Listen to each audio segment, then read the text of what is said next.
All right, we're live. That team has assembled. All right. Hello, everybody.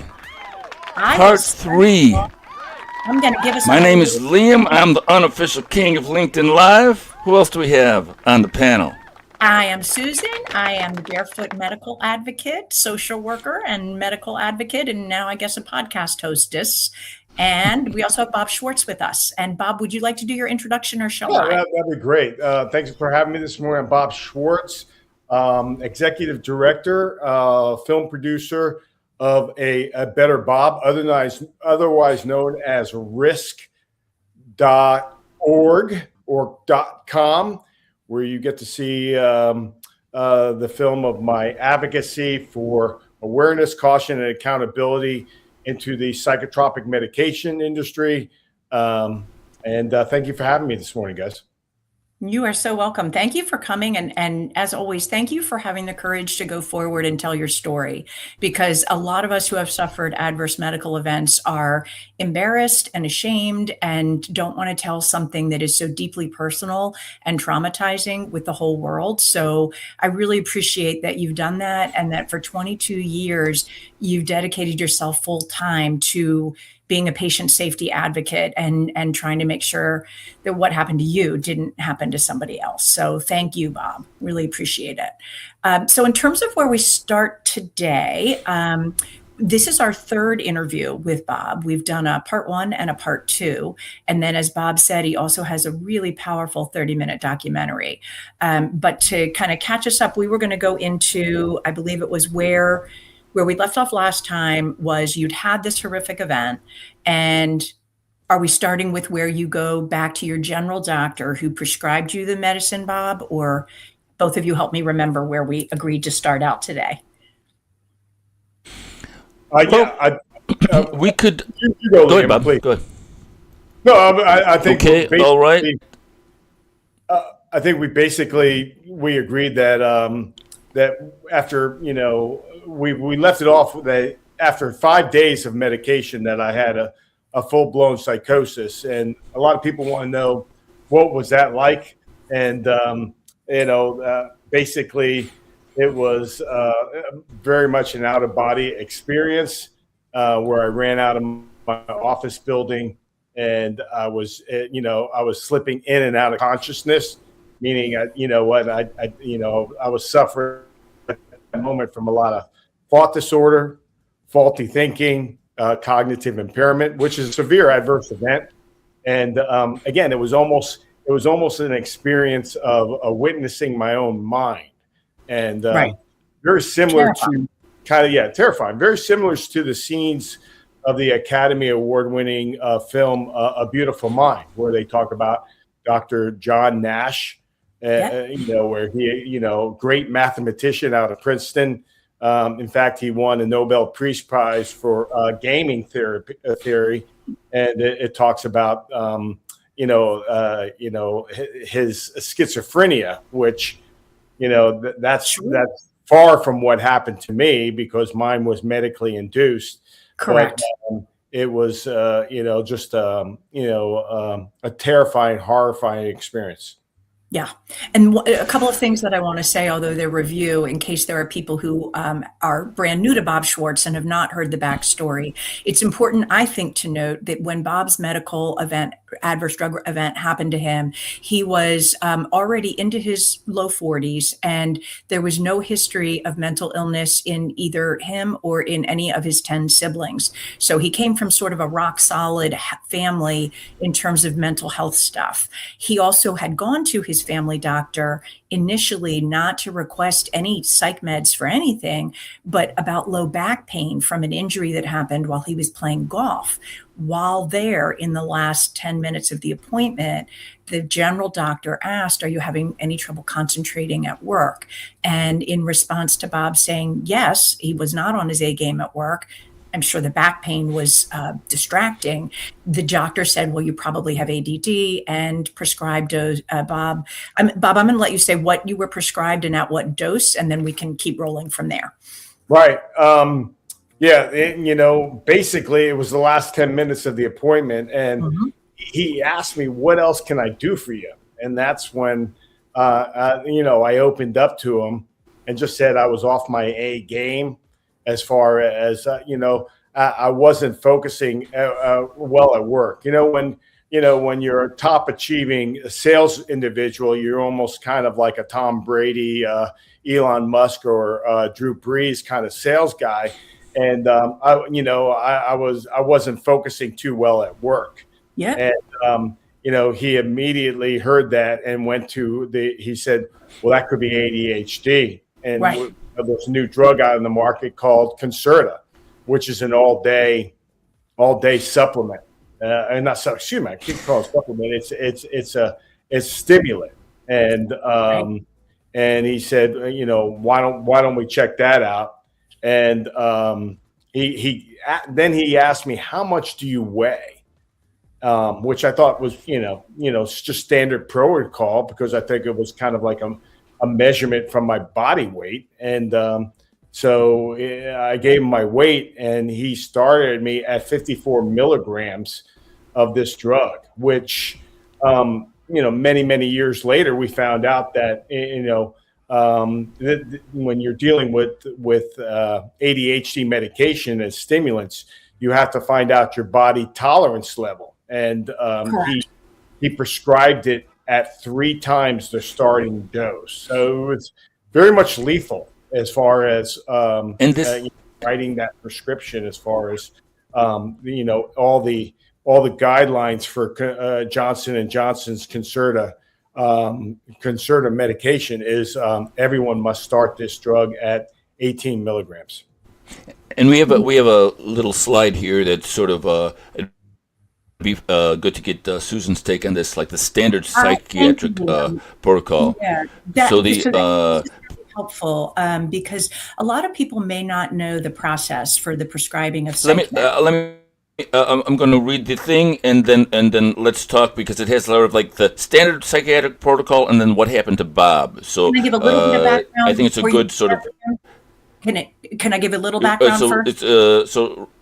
Let me read it real quick, and then we can pull the screen off and we can talk about it. So the presenting issue is the differentiated evaluation of stress, right? And the Schwartz prescription was the patient reported for work stress and difficulty balancing family responsibilities, diagnosis verification, preliminary referrals for psychological testing, rule in and out HDHD, and then with the Schwartz prescription, 0 preliminary testing or referrals initiated, immediate ADHD diagnosis. To what Bob was saying is just like, like casually, out the door, here's some free samples.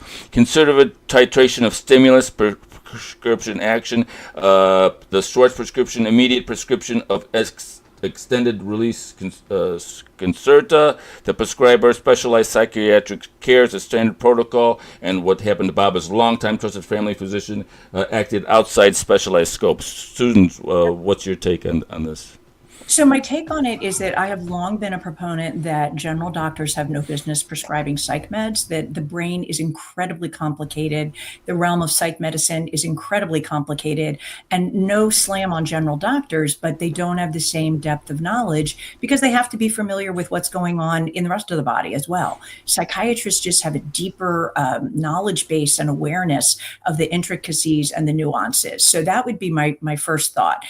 My second thought is that, diagnosing with Bob with adult onset ADHD at the age of 40, whatever, when he'd had no history of difficulty or concentration in his first 40 years is pretty unusual, especially because we know that anybody's concentration can suffer when they are distracted by a personal situation, such as marital stress or pain due to an injury, which was Bob's case, whatever. So in my world, I would love it if Bob's general doctor had said, we're going to follow the steps. If I think you have ADHD, I think I'm going to refer you to somebody for a fuller barrage of testing to assess whether or not you may actually have that diagnosis.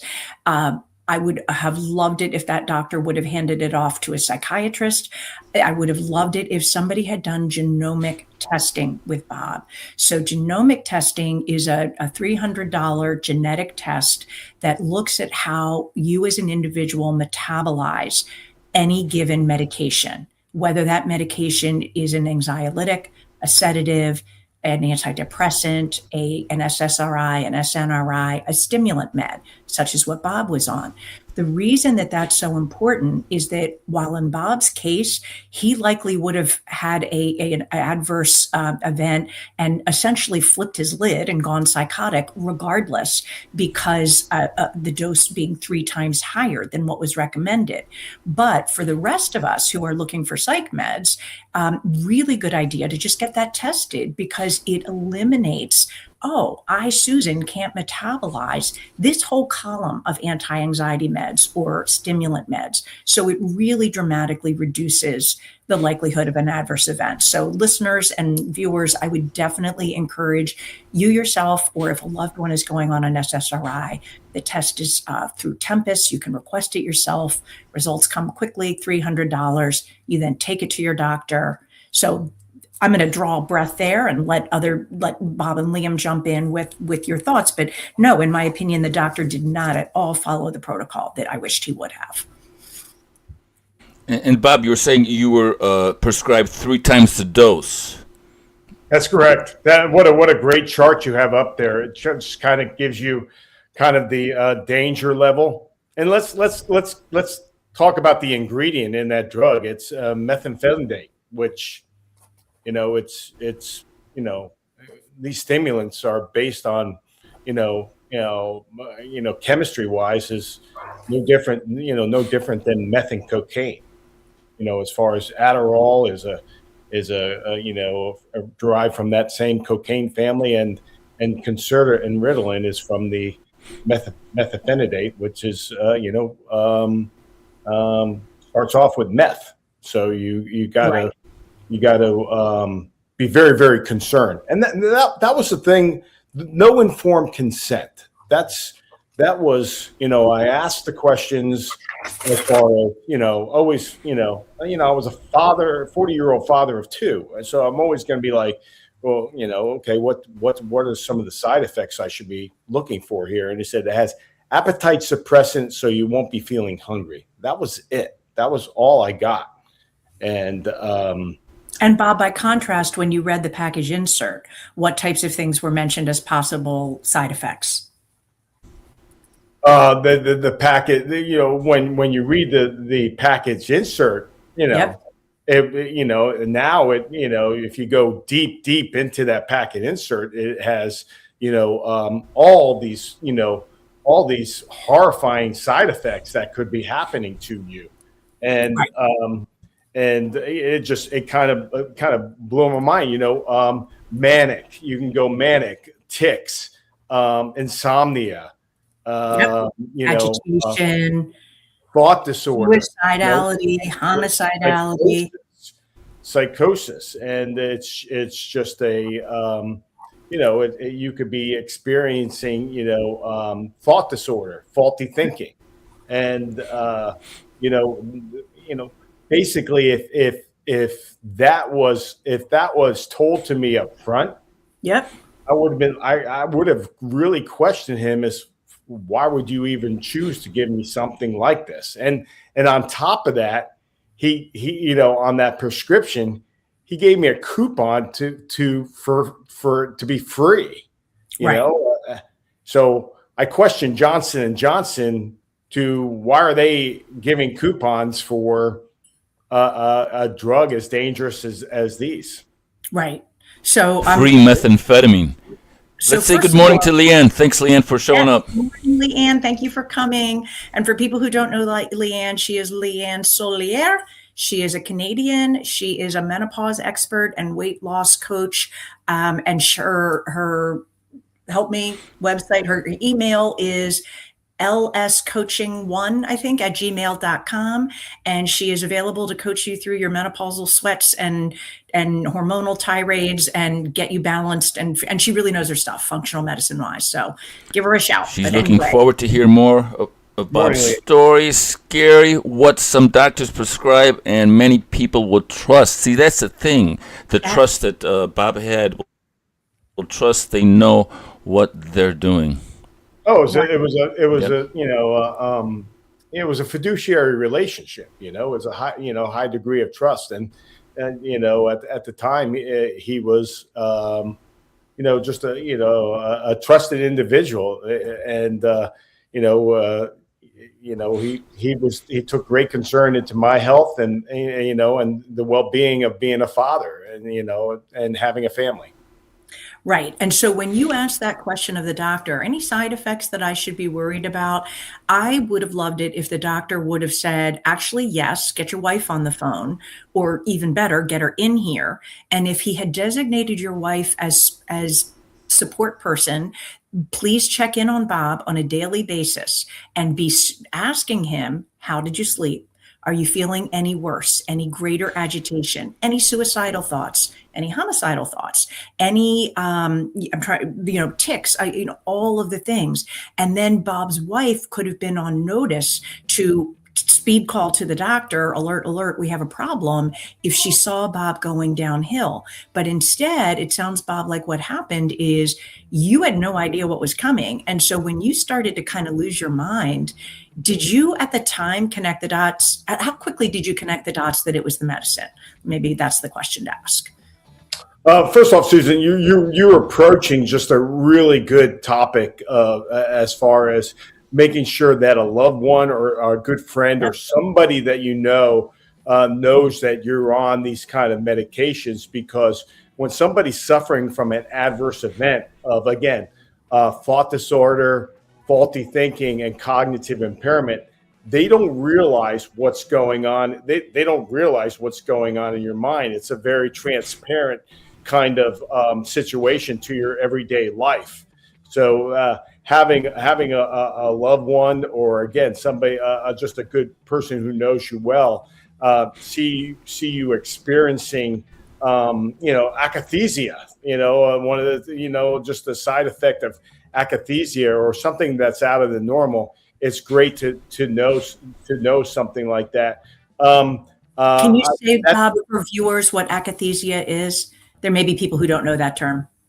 Akathisia is again just a feeling of restlessness, again, more or less having that great highly paranoid feeling, there's just your bizarre behaviors that you're suffering from that are just totally out of the normal, that you just do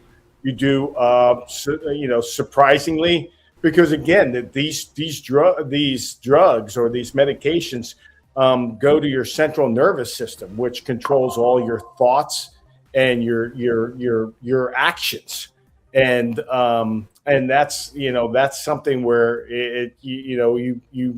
we all have thoughts of how to control your muscles and everything, but these drugs, that's all housed in your central nervous system, the CNS, and people, when these drugs, go to those drugs, that's why doctors or nobody knows when you say, well, how's it going to work?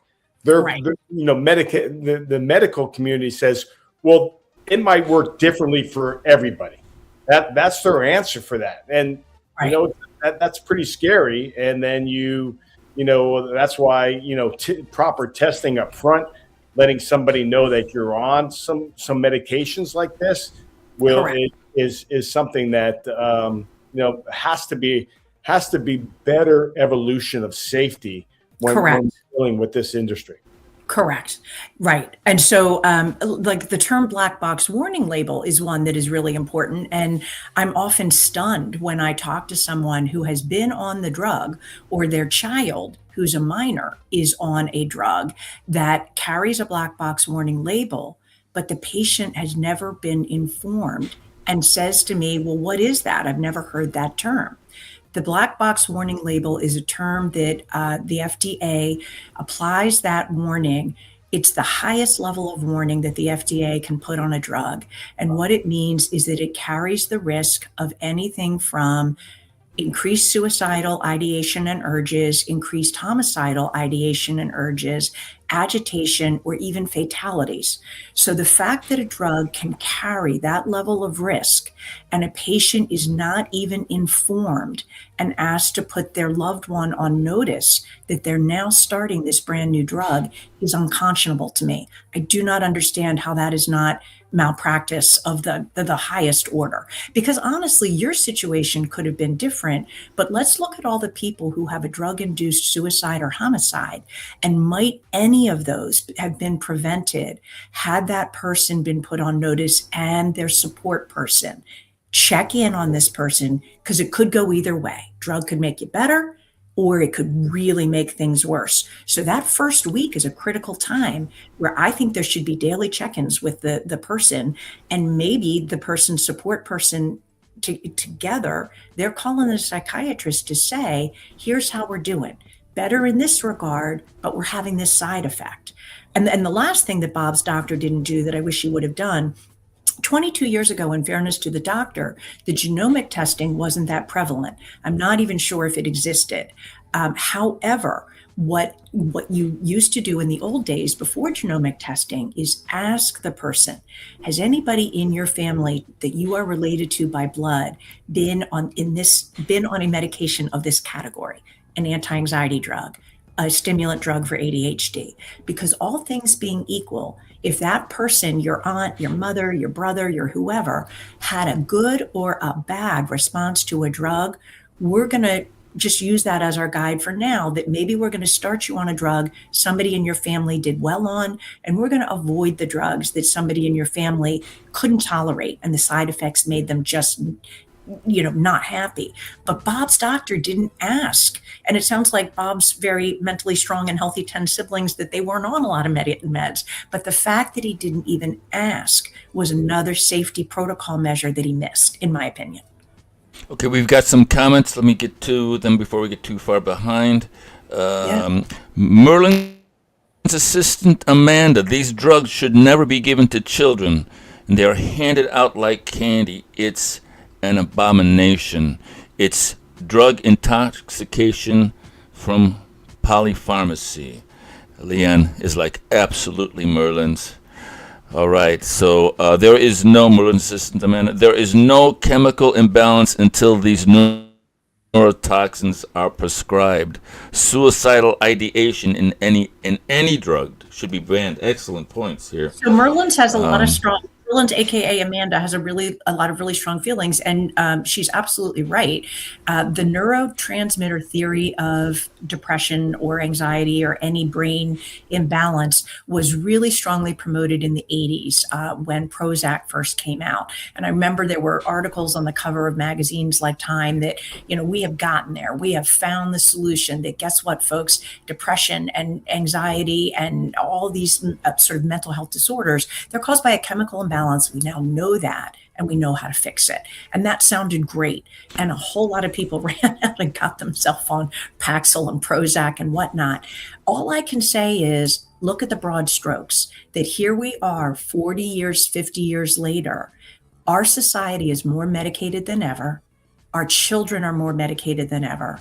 But we are more ill in the psychiatric realm than ever. The man who's done the research on this and has the stats and the beautiful book is Robert Whitaker, who wrote a book called Mad in America, and another one called, I can't remember, but he also has a website called Mad in America. And he's an independent journalist, and he got into this. I'm not going to tell his whole story, but anyway, he gives the statistics of how many children, by the metric, it's really hard to get disability, or so in America, to get Social Security disability, or I forget the other, SSDI and whatever the other one is. The government does not hand out those designations easily. The number of children under 18 who are entitled to Social Security disability income because of their mental health disorder, I think he said it had tripled in the years since we have approved psychotropics. So his research at first led him to wonder, I think maybe the drugs aren't helping. And then he went a step further and he said, I wonder if we're all getting crazier because of the drugs. So it's a really tricky thing, because there are people that the drugs help, but there's a slew of people where it makes things worse. So Amanda has more nervous system regulation. Can we talk about nervous system regulation? Herein lays the healing from trauma. Those blasted DSM labels, are all rooted in trauma. Marketing by Big Pharma, ghostwritten papers by them. Yeah, the ghostwritten So, papers, yes, that is true. Like a lot, the playbook came from the Sackler family. I do want to get back to Bob's story, though. So, Amanda, I know that you and I you're going to come on my podcast at some point, and I do want to talk about all of those things. But for today, we are focused on having Bob tell his story, because it's such a powerful one. Not only well, we can let's work Yeah. that in. So with Work Bob's in, do your story, weaving, right? do the weave. We're weaving, baby. We're doing the weave. Okay, so patient dutifully ingests the prescribed 54 milligrams Concerta based on trust Yep. in the family physician. Acute episode triggered sudden extreme paranoia. Patient flees executive office building convinced of imminent harm. Experiences dazed, out-of-body sensation, witnessing his own mind. Rapid emergence of severe cascading psychiatric and neurological symptoms requiring immediate intervention by specialized psychiatry for neurochemical stabilization. Bob, is that a good summation of the experience? Yeah, it was. Very horrifying. And again, excellently told as far as what happened to me. So I think we can, cognitive deficits, delays and inefficiencies in executive function, impaired reading and math skills, degraded memory function. So it was not just paranoia, is a complete sort of mental dysfunctional state throughout the cognition system. Somatic trauma. What does somatic mean? So somatic is body-based. So somatic trauma is when, well, I'm not as familiar, quite honestly, with the term somatic trauma, but somatic therapy is when you use the patient, you help the patient or the client to access their body as a way of releasing trauma. And this modality comes from the thought that not all trauma is stored up here and can be talked out via the old-fashioned talk therapy method. So it's incorporating things like yoga, or believe it or not, there are videos on YouTube, shaking for trauma, where you get on there and it's sort of like you're doing the hokey pokey, like you're shaking your right arm a lot for, 30, 60, however many seconds, then you're left. And it does do something. You feel good afterwards. You feel a kind of tingle. So if people are familiar with the idea that body workers, and by that I mean massage therapists, people who do craniosacral therapy, people who do Rolfing, they often report that a patient will be lying on the table and they will come in and they're, chatty and doing just fine. All of a sudden, the massage therapist gets to a certain part. Maybe it's the right shoulder, maybe it's the left leg, who knows? And the patient bursts into tears. And all of a sudden, the patient's telling them about a memory of something that happened, could be decades before. That trauma, according to them, and I think I believe it at this point, is stored in the body, in the cells, which is why simply talking it out doesn't do enough. EMDR is good, and we can talk about that. So somatic, body-based, and you're using things like your yoga poses, Forward benders bring blood flow to the part of the brain that regulates anxiety. For very depressed people that can't get moving, you're looking to do your back benders, and those bring blood flow to the parts of the brain that help you have a little more motivation. So there's some really neat things out there that integrate. You're not just sitting in the chair with a therapist. You're down on the floor, you're doing your yoga, you're doing your deep breathing. So in that body-based perspective, Bob was not just having cognitive deficits. He had severe insomnia, body-wide muscle twitches, severe unyielding stomach pain persisting for 5 consecutive years. Wow, I didn't know it was that long. Severe headaches, and then also psychological and emotional trauma, persistent depressive disorder and social withdrawal, intrusive, rageful thoughts of revenge, I could imagine, occasional enduring suicidal ideation, disorders of thought characterized by negative evil ideations. You want to expound on that, little Bob? Yeah, basically, I'm going through basically a poisoning of my mind. It was just a whole different personality disorder, kind of that was caused by the ingestion of these medications, and it was it's a state of spiraling out of control. And I was totally, I felt myself slipping away. I was regressing into somebody that I wasn't before, and it was, when you're given these drugs thinking that it's okay, this is, why would a doctor give me something that was going to hurt me, do no harm? It just, you realize that something is spiraling out of control. And, 22 years later, we're finding out that, basically it was the horrible adverse events that I was going through that generated, again, a terrible, terrible regression into a dysfunctional state of life. Yes, and Leanne was saying, as far as the body problems, as issues in the tissues. Issues in the tissues. And yes. like, Merlin's talking about the gut-brain axis, and humming activates the vagus nerve. So there's all of these relationships between body states and the mind. Yeah. And so so there are the reaction is pretty guys. The reactions is just terrible. I mean, just the plethora of psychiatric problems that I was dealing with. Just it caused, again, it caused the disability. It caused the disability right at that moment. But again, nobody had the courage to step up and say, and I reached out to everybody. I mean, I reached out to Johnson & Johnson immediately and told them something had happened. And their reaction, because I knew back in 1982, they had the Tylenol scare, and they built safety caps, for their drugs. And I thought, well, they got to know about this reaction that I've had, so they can build safety into their model, which I'm finding out 20 years later that it's not about safety. It's about, unfortunately, Bob, you are acceptable collateral damage for our drug. So point A, this is what I love about Bob Schwartz. When he called the company, he didn't start with, I'm going to ream them out because they screwed me up. He started with, they need to know about this so that other people, this is what I love about Bob. Is he angry? Yes. But is he vindictive? No. His focus is, can I take this and prevent it from happening to somebody else?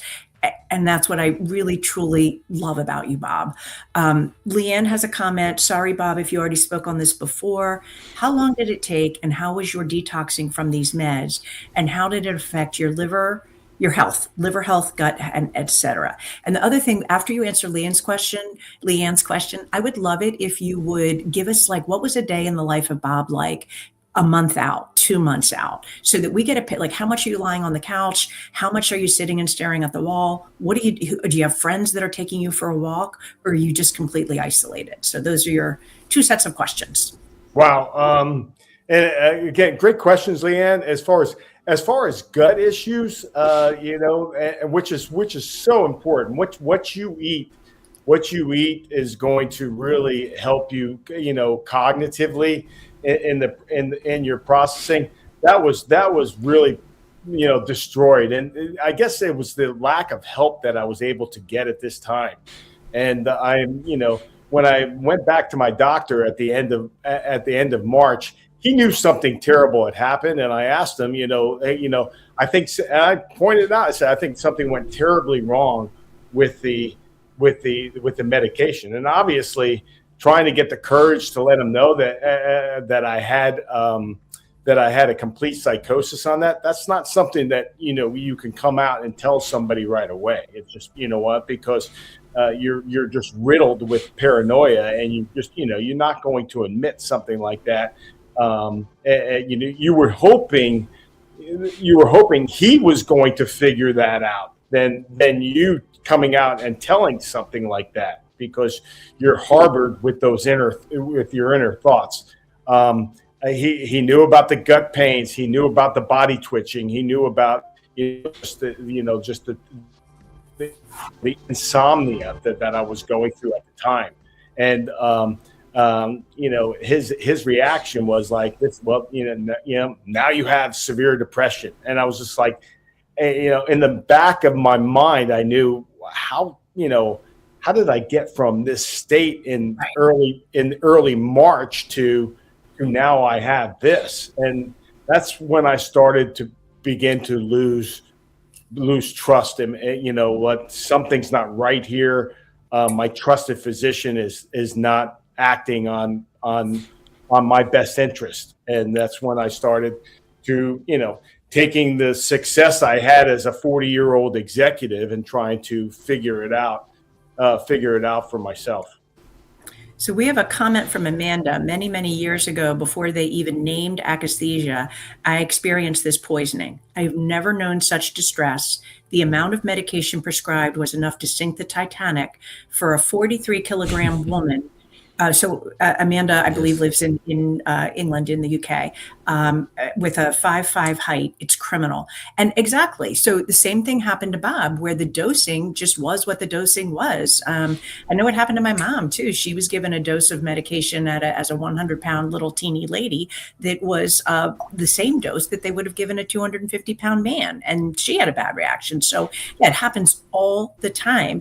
And because it happens all the time, and because iatrogenic deaths, which is a death that results from interacting with the medical system, are our third leading cause of death in the United States at this point. No matter what whether it's a psych med, whether it's a med, ask questions, be an advocate. Don't assume that you are safe because your doctor went to Penn or Harvard or wherever. Your doctor is just as sleep deprived and stressed as everybody else. And Leanne says, you are answering my question now. Thanks, Bob. How awful. So sorry you went through all this. Very horrific and so wrong. Agree. So 5 years, is that right, on severe stomach pain?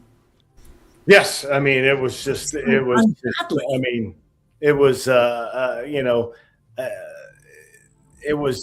basically, just the poisoning of the brain material that you have in your stomach. And, I had what people don't discuss much with the reaction to these drugs is brain zap, which happened in my stomach, and it happened in my head too, which felt most like I thought later on in life that it was a seizure, and I've even heard about it or told people about it. I said, I think I suffered a seizure, and with these almost like charges that, and it wasn't until a few years ago that somebody wrote an article about people that experience brain zap, Yeah, I mean, the brain to zaps are a known withdrawal symptom from, if you go on message boards, there are whole message boards that are dedicated towards, holy moly, I need to get off my fill in the name of whatever psych med, help me. And patients will trade tips about, when I went to this dose, this is, what I experienced in terms of withdrawal symptoms. There are also groups that are dedicated towards a very gradual, slow, safe withdrawal. There is Laura Delano's group. Delano is spelled Delaino. She's another person who went through a decade of hell, and her entire organization is dedicated towards being support for people who are looking to gradually wean off their psychotropics. And then the other one is Road Back.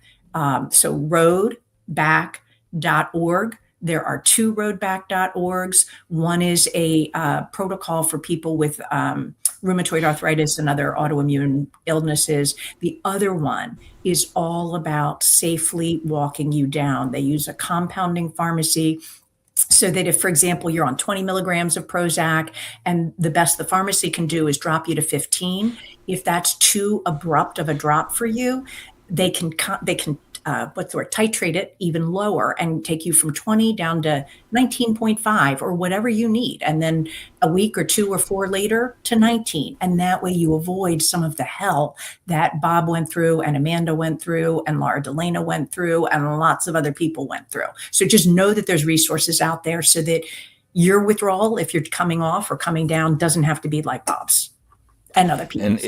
And if we were to put Bob's experience into a panel, institutional abandonment and medical indifference, patients sought immediate answers and relief from the prescribing family doctor who he trusted upon onset of severe symptoms.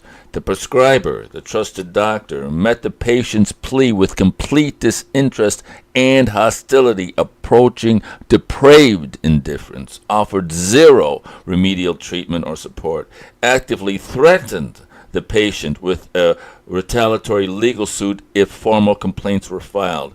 The manufacturer, outreach to the medications manufacturer yielded an identical lack of response or support. So that must have been devastating. And just to give sort of clarification of what Bob was going through, he was a top tier person at WorldCom. And so now WorldCom starts to take a downfall. This is in the Enron WorldCom. This is 2000-ish, right?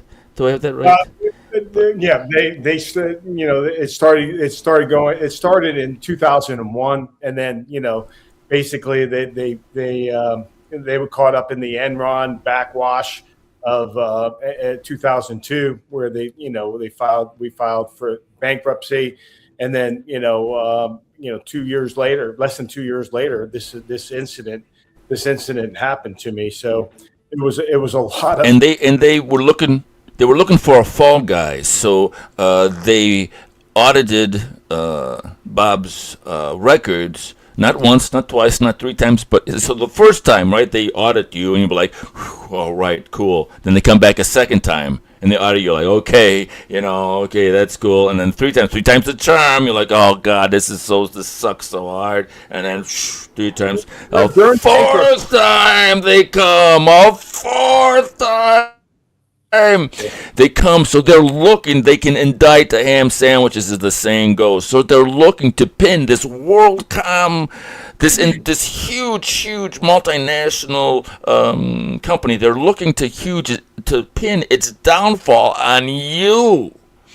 And so here you are with all of this stress, all of this problem in your work life, and so this company that you trusted, to carry you through and to support your family, now that's just falling, cascading like a house of cards. And so you go to your doctor, things go off the rails, you come back to him, for support, and he now this guy's telling you he's gonna sue you, and so you just must have been like. And so this is sort of the context of what happened right after the other, just like getting body slammed like a prize fighter. Well, you want to know what, Liam? A lot of people look at my story and they go, "This is like, you ever see the movie Shawshank Redemption? This is like the Schwarzenegg Redemption." It is the Schwarzenegg Redemption. Yeah, right. That's a great. We're using that, Bob. That's a good one. Shawshank Schwarzenegg Redemption. 20. I've been at this longer than Andy Dufresne was in jail. So I mean, it's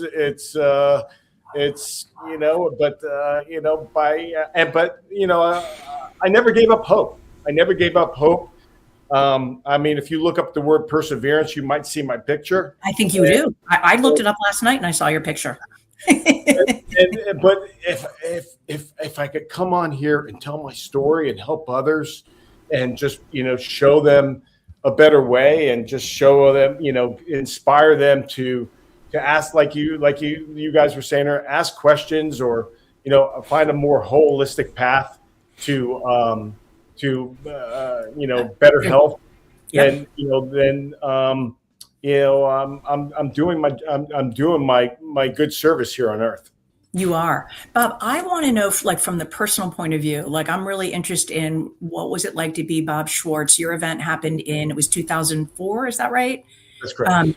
So April of 2004 or May of 2004, or let's go to the day your doctor threatens you with a retaliatory lawsuit. You leave his office, you get in your car. What's going through your head, and who do you call? I'm somebody that when something like that has happened, I'm like, oh my God, I got to process this. How did what was the rest of your day like that day? Well, interesting. Let's great question, Susan. But let's space this out over a period of time and stuff, and realize that that the first 90 days where I'm spiraling out of control and regressing into a fractional of a man that I used to be, because he swung me so hard one way, and then instead of giving me full consent on what had happened to me, he started swinging me the other way with two different antidepressants, Xanax, Ambien. I mean, he gave me, I became a poster patient for polypharmacy at that time. Let's see if this works. Let's see what this works. And I knew I was spiraling out of control. And then, finally, that's when I made the separation from my doctor. And then I just started seeing just a great psychiatrist at the time who, old school psychiatrist, really great, unbelievably great on talk therapy. And he started, bring me back to who I was. And we had known each other in an earlier life. And that's why it was almost a godsend that I was able to connect with him, because at this point I didn't trust anybody. So if I knew this guy earlier in my life, and we were friends in earlier life. So it was a guy who knew me and knew, he said, I think his description was, when I went in to see him, the one thing I didn't even share with you, I went from 195 pounds to 160 pounds in less than 3 months. Wow! Just to show you stress, show you the stomach pain that I was going through at the time, and I actually thought I was dying. Not only was I dying mentally, I really thought I was. There was something terribly, terribly wrong with me. And I kept telling that to people. I kept saying that. I said, this is the worst thing that has ever happened to me. Yeah. And when you can't find anybody that's going to be able to help you or, process what you're kind of going through, it's, you're very much gaslighted, and it's just a tough situation. Yeah. So it's a perfect segue. That phone is a perfect segue, because Bob, you're igniting some passions here.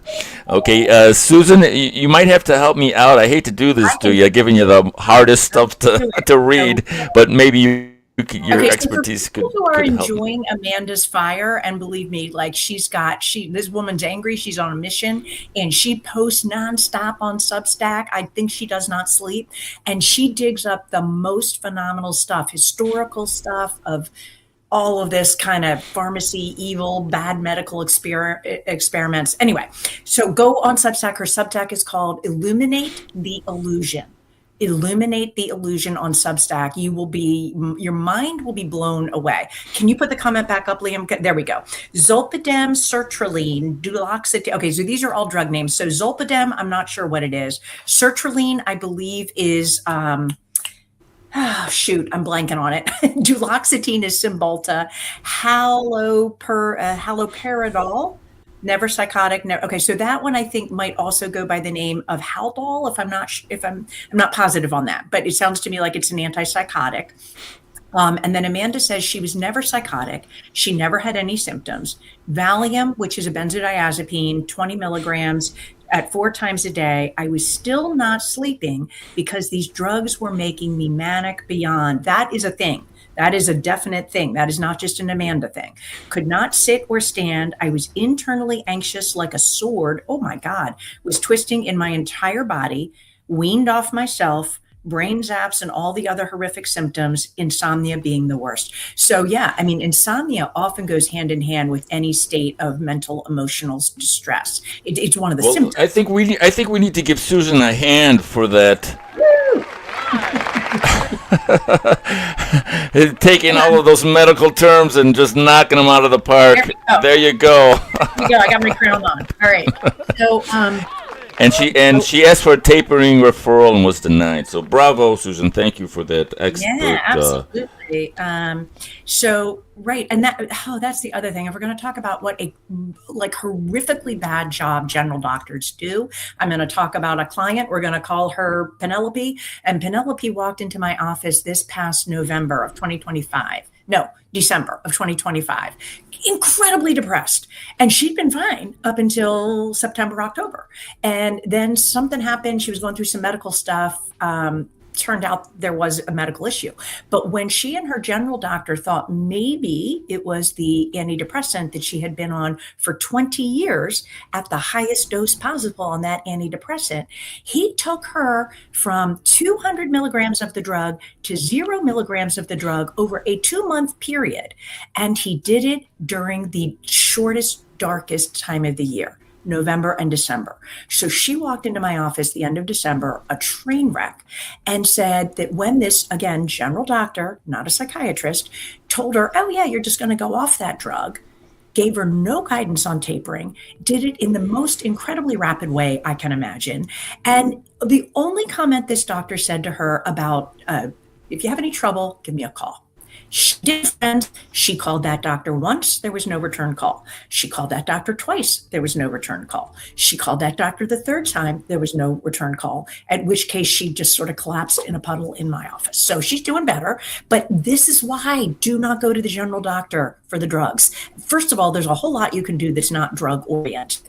There's all the lifestyle stuff that Leanne and I are very big on. There is also, there's therapy, like Amanda is really big on, let's talk about your trauma and let's get to that. And then the other thing that I'm really big on is let's talk nutraceuticals, because although you may not have a neurotransmitter imbalance, you may very well have a methylation defect. You may very well have other genetic mutations, COMT, CBS, that play into your propensity for depression.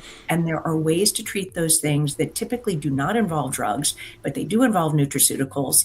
And then you get into the whole realm of, in order to find a psychiatrist who knows about that, you have to seek one out who's basically integrative, who does like a foot in the functional medicine world, a foot in the psychiatric prescribing world, who can talk to you about all of the above. I feel like I got way off track. What was the question? Well, Susan, I was just going to get back to, I was in that part of telling you about my going to my psychiatrist, and he helped me, and it was about when did I go back to my original doctor, because he stopped. The bring up a good point. He stopped returning my phone calls. When I saw my psychiatrist, and I lost total trust in my doctor. Right. So what was very interesting in the story was a year later, Wall Street Journal puts out an article in June 29th, 2005. So this is over a year later. They put out an article that says that congressional leaders were meeting on the dangers of Concerta, and that it might cause psychosis. So when I read that article, I was just like, oh my gosh, this is me. So I brought that article to my doctor, and we met at a gym, because I knew he wasn't going to let me in to come in and see him. So I knew we worked out at the same gym. And when we sat down at a table and I showed him that article, and I even asked him, have you heard from Johnson & Johnson? As far as, because I sent the event and I signed for everything to be released over to Johnson & Johnson. He didn't say a word to me, just got up from the table, walked away. And I thought that was just kind of like, that's rude, bizarre, didn't want to, mature, right? Just kind of, walked away. And I'm just kind of like, what's that about? And we're in a public setting, so right. So the next day he calls me first thing in the morning, and he says, "Hey, I'm calling to let you know that you're no longer a patient of mine. You need to come pick up your file. And oh, by the way, if you make trouble for me, I will sue you for slander." And that's when I went to the medical. And Leanne says it pisses her off so much, it would make her even more determined to go after them. The way, just how and what I want to treated. add, so that everybody loves Leanne, she apologizes about her potty mouth because she used the strong language of pisses her off. Love you, Leanne. So, all right, Bob, back to you. So I want you to say that again, believe it or not, just because it's so shocking, in case anybody was quickly talking to their coworker. So you meet with your doctor at the gym. You put this article, is June 20, the article was published June 29, 2005, that there are congressional meetings about the dangers of Concerta, the drug you were on, and that Concerta can cause psychosis, which it did in you. You shove this article to your doctor at the gym where you're both sitting at the same table. And your doctor does what again, Bob? Doctor doesn't, just looks at it. And I asked him about, hey, has Johnson & Johnson reached out to you? Because I signed my medical, they were supposed to get in touch with him about my medical, because at this phase, and this is 1 year later. And again, this is very, very difficult to express what's going on to anyone, right? I'm pretty much in isolation. And when I'm talking to somebody about this, the doctor, gets up from the table, walks away, and calls me the very next day and says, you're no longer a patient of mine. Come pick up your file. And by the way, if you make trouble for me, I will sue you for slander. So can you talk to me about, okay, you get that phone call. Let's pretend it was 9 a.m. in the morning. Talk to me about your next hour, your next day. Like, what's going through your head? How are you processing this? And who do you go to for support? Because I'm stunned. I mean, I'm not at all surprised, because this kind of stuff happens all the time. Anyway, you are not the first person to tell me a version of that story, as horrifying and awful and whatever as it is. So talk to me about how you process that. The sad thing about it, Susan, is I went to see him for help. At this point, I'm still spiraling out of control. Right. And I'm like, hey, this, guess what? When I first saw you at the end of March in 2004, I told you something went wrong with the drug, and here's the validation of it. So right. You know what? Let's go to Johnson & Johnson. Let's find out what the medical evaluation of what happened. And you weren't coming after him. You weren't going in hot saying you screwed me up. You're saying, hey, buddy of mine that we work out at the same gym, look what I found out about the drug. And hey, why don't we team up together and do something about this, essentially? And can you help me? But he hears threat of lawsuit. Yeah. which was not how you were approaching it. You want to know, guys? It's Bastards. My stomach knotting up now, even just talking about it. I challenge Merlin assistant Amanda and Leanne to a competition of the potty mouth. Leanne has started with it pisses her off, and Merlin has chimed in bastard. So we're getting strong language from the ladies. Okay, so let's we don't want to get Bob stomach to Won't be eating all day. So I want to just maybe we'll play some video. Play a little bit of video. Yes, please. The Video, like from your film. You said at 17 minutes in, there's something you wanted to show. Litany of Indifference. You said about like 17 minutes in. So I can explain. So Bob Schwartz, if you want to play, if you want to start with some of those, that's perfect. If you want to go to some of those articles, that's 17 minutes. Let's do that. But before. It will. But first, I want to. Where we went, so that's good. Okay, all right. So we'll do that. But first, just man to man, Bob. In my research, is it true you were undefeated as a linebacker? Is that true? Undefeated. You know what?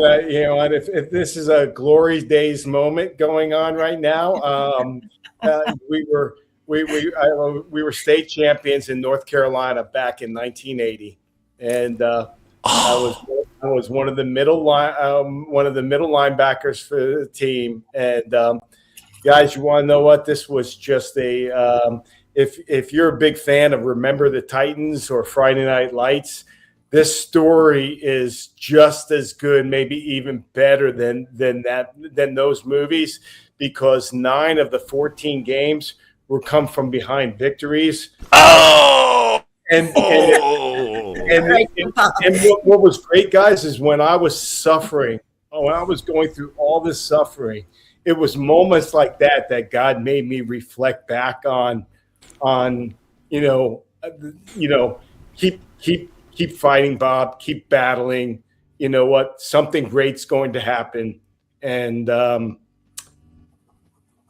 So your job as middle linebacker was to tell running backs and quarterbacks what time it was. Was there one play that you remember that stands out, or maybe you were getting beat by the running back, or you needed to get to the quarterback, couldn't do it, and then boom? Was there one play? It's a crown moment. I'll put your dark crown on. You know what? It was. You always played with the enthusiasm of knocking the snot out of a running back or a wide receiver and stuff. But absolutely great. I'll tell you, one of the greatest moments in playing was there was a play in one of the championship games against one of the best teams in the nation. They were ranked 5 in the country. They had 11 D1 players. And in the second quarter, there was a punt that was going to happen. And my job as being on the punt return team was to hit the guy in front of me and build a wall, right? And what happened was I noticed the snap was low. I hit the guy in front of me. And usually when you play football, you're automatic like this and stuff. And something told me, and I always call this the Holy Spirit, something told me to just stay there. Just stay there, right? And when the snap was low, a good buddy of mine, the defensive end, came around the corner, blocked the punt, and the ball went back 25 yards into the end zone. And because I stayed there, I got a great running start after it, and I was able to outrace 5 of the punt team people and dove underneath all those guys and returned the ball in the end zone for a touchdown, which was touchdown. I'm going to do is that deserves some. I'm going to do a Substack post, and the name of the Substack post it's going to be about Schwarzenegger, and then I'm going to have like your first podcast with us, and your movie, and your second, and this one, and then I think you need We got to a football movie. Absolutely. absolutely, you got to send me and Liam your whatever from your 1980 North Carolina whatever team it was, and that's going right in there, so the football fans can start to like seriously, because we're all about getting your message out there. And football brings people in. The touchdown clips in the film. Okay, so before we go, we got some fire going on in the comments before we go to the film, so I won't hold back. Hell hath no fury like Amanda Scorn. And Leanne says, I went through some very extreme back traumatic events that went on for about 5 years in a row. My GP says, I think you should go on for some antidepressants. No one can get through all what you're going through without help. I said, if I do that, change everything that happened and go through, no, so I don't want it. I left his bosses and said, well, if things get worse, let me know. He snickered and said, never mind. I mentioned this only because too many GPs scribe too much stuff. All right, so lots of passion in the house. Well, I will say, so we take a look at the film? My shout out, yes, we are, but I'm going to shout out Amanda again. She is not lying when she said, "Hell hath no fury like Amanda Scorn." So again, if you are embracing this woman's fiery passion, she has taken the pharmaceutical industry down. She's going to do it single-handedly if she has to, but I know there's a lot of us that are happy to help her. So I don't want to take them down, in all honesty, because they do make drugs that help some people. What I want is stop lying. Hold them accountable for safety. Yes. All right. So what we're about to see is from Bob's movie, which you find on risks.com. It's spelled RXISKS.com. And if you put a / and documentary, you get right to it and see the whole 30. But Liam is showing us what happens at minute 17. Take it away, one of you. About minute 17. All right. About here. Looks good. Or do you want me to read it? I'll read it if you want me to. Oh, no, well, I'm just going to play and let it go. A little bit further. Let's see.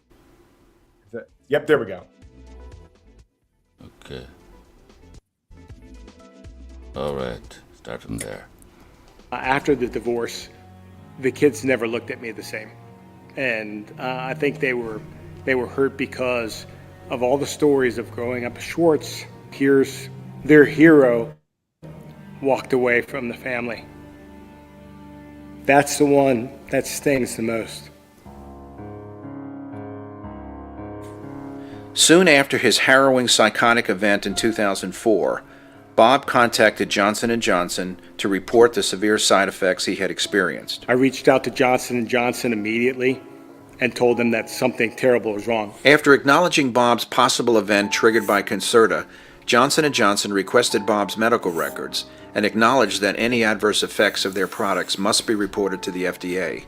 Bob completed a medical release authorization form, allowing Johnson & Johnson to obtain his medical records from his trusted family physician.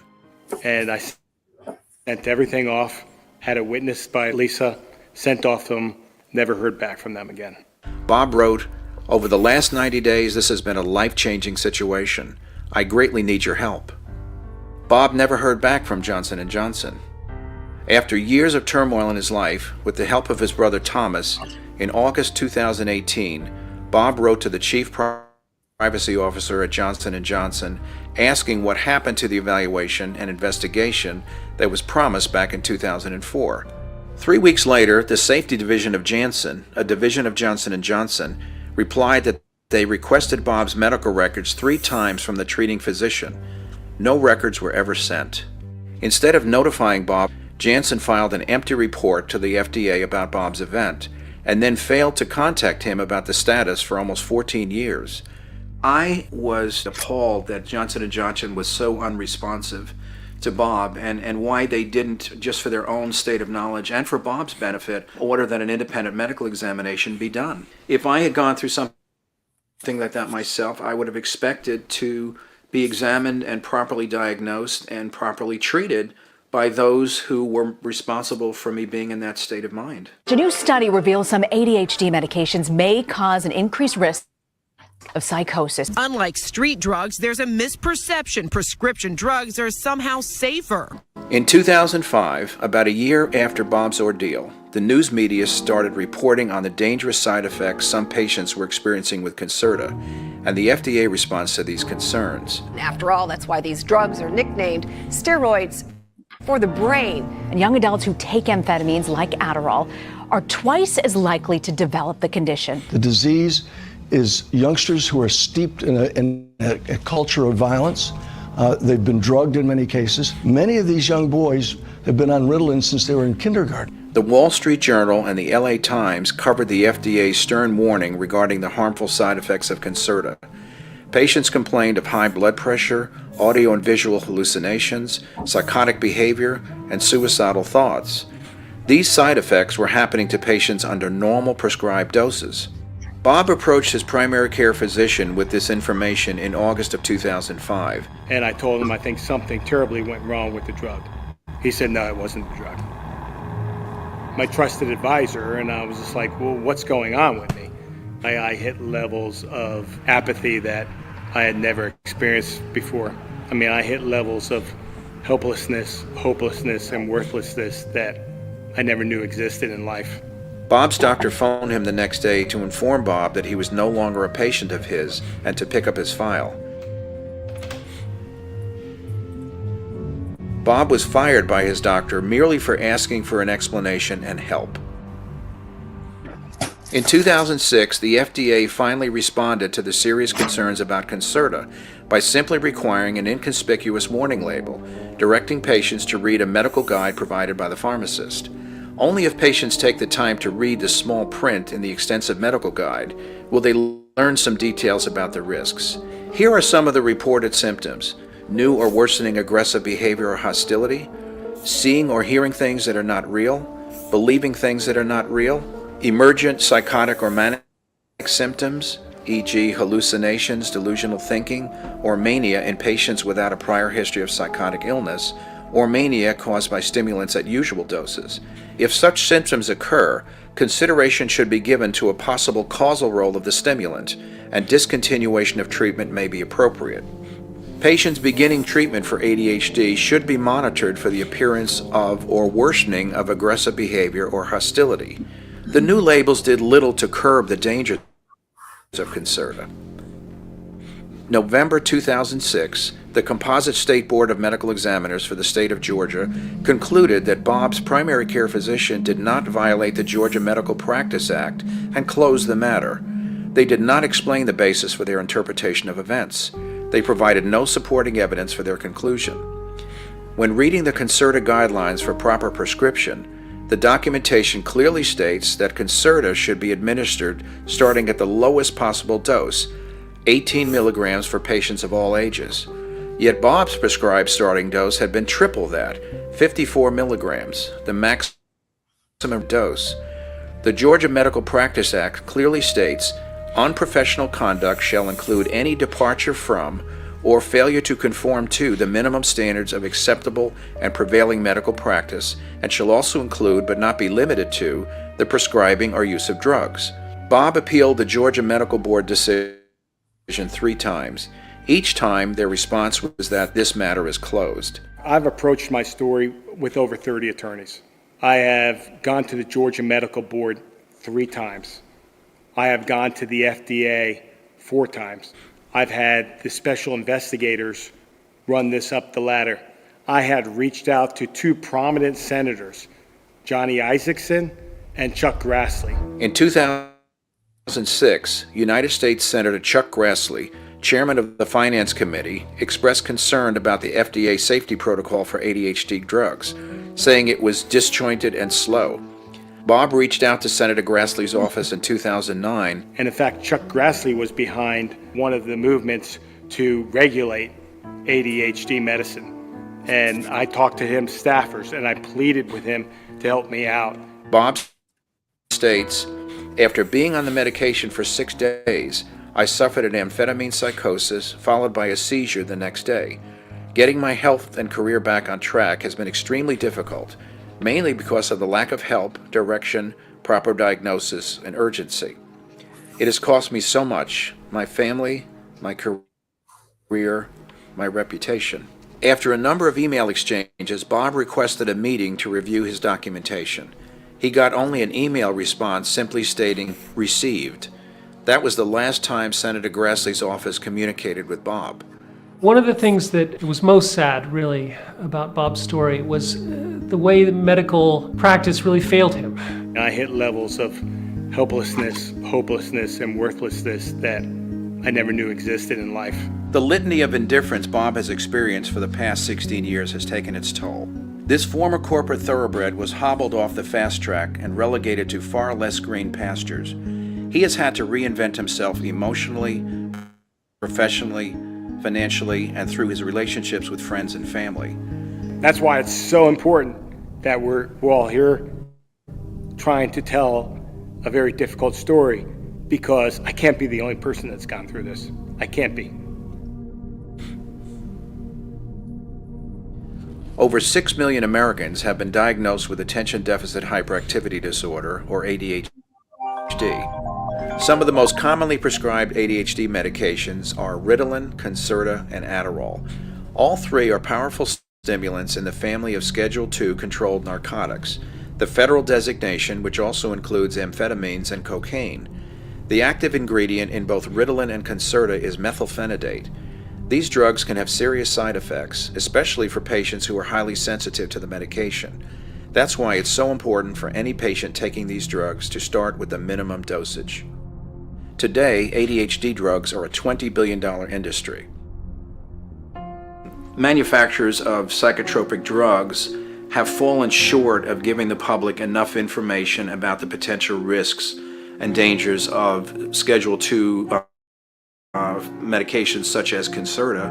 I believe that there is a silent universe of other cases like Bob's that exist, much in the same way that there have been silent universes of other victims before, such as in the areas of abuse, where people have not come forward or not felt that that they had a voice, or that there was a sympathetic ear or a knowledgeable ear to hear their case. And I think that that may be the same situation that exists here. Really what helps Bob is his faith. I think he grounds himself in that faith, and he believes that there is a purpose for him, and I think that's why he's not bitter. Our first substantial interaction was when Bob reached out to me and asked if we could get together for lunch. At a honey baked ham, went through the whole story with Father Ketter.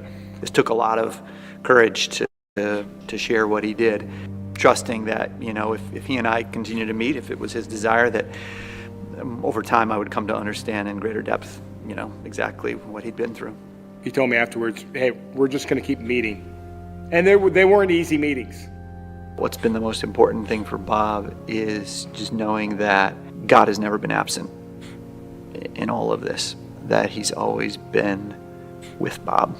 A relationship with God that is so strong, and that basically sustained him through all these terrible crises, and to help others, right, to get to the right destination. Because what really matters in the end, right, is our eternal destiny. Anybody in that kind of situation needs to be reminded that Romans 8:28, God works all things together for good for those who love him and are called according to his purpose.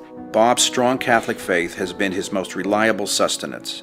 God could and will bring good from this seemingly tragic situation in his time, in his way, but it was for Bob to just keep the faith and trust and believe, have that hope. He's the one who really brought my core value of what it was like growing up to be a Schwartz, and that, Jesus never left me. Bob, hang in there.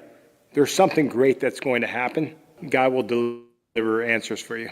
Bob asked himself, what can I do to warn people about this problem so it doesn't happen to others? Directing his efforts outward to warn and help others is Bob's new focus. Bob has just grown. He's grown in a way that he didn't anticipate, probably wouldn't have scripted. Nobody would have scripted, but God's got a script for us that is not our own. Instead of internalizing my story, I have decided to share it with everyone, to make this industry a safer industry. In 2021, Bob formed a nonprofit organization to raise awareness about the risks of ADHD drugs and caution patients and doctors to be careful regarding ADHD diagnoses and the prescription and safe dosing of related medications. It would be very appropriate, to have additional safeguards that are sent to doctors. Say, look, watch out. This is the latest research that's come out on this, but also at the level of pharmacies. I think all that information is vital and very, very important that people should be given that information so they could just make good choices. Through credentialing, so that when people go to a physician or go to a psychiatrist, they'll know that there's some kind of specialization. I think, again, it would apply mostly to non-psychiatric physicians and medical providers. That would be one way that the public could determine if this particular provider has had that kind of training. We can all be accountable to do our part to prevent anyone from experiencing the ordeal that Bob has been going through. I know I'm not getting back to being the old Bob, but through God's help and society's help, I could be a better Bob.